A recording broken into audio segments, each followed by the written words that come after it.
Chicken কষা করব। Chicken কষা না, ঠিক একটু ঝোল ঝোল করব, কেন আজকে কিছু করছি না, আজকে চিকেনটা দিয়েই খাওয়া হবে। চিকেনটা একটু ম্যারিনেট করে নেব। একটু টক দই দিলাম, একটু আদা দিলাম, পেঁয়াজ রসুন বাটা দেব। মাংসয় যতটা নুন লাগবে আমি ততটা নুনই মাংসতে দিয়ে দেবো। হলুদ দেবো, লঙ্কা গুঁড়ো দেবো, জিরে গুঁড়ো দেবো, ধনে গুঁড়ো দেবো, অল্প একটু তেল দেবো। এবারে বেশ করে মেখে নেব। মাংসটা হয়ে গেছে, তবে এর মধ্যে একটু গোলমরিচ দিলে ভালো হতো, গোলমরিচ গুঁড়োটা নেই আমার কাছে।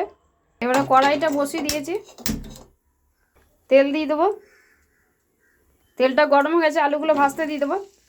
আলুগুলোর উপরে একটু নুন হলুদ দিয়ে দেবো।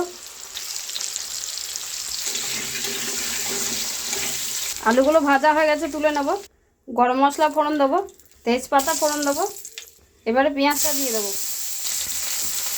পেঁয়াজটা ভাজা হয়েছে, এবারে মাংসগুলো দিয়ে দেবো।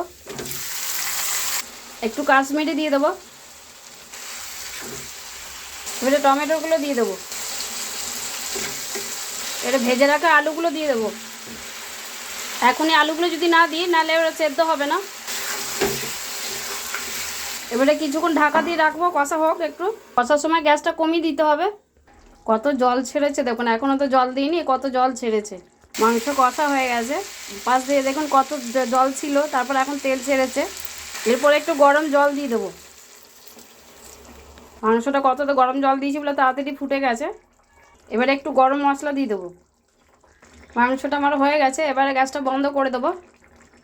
আজকে এই রান্না, আজকে আর বেশি কিছু রান্না করে স্যালাড আর মাংসটা দিয়েই খাওয়া হবে, লঙ্কা লেবু ভাত।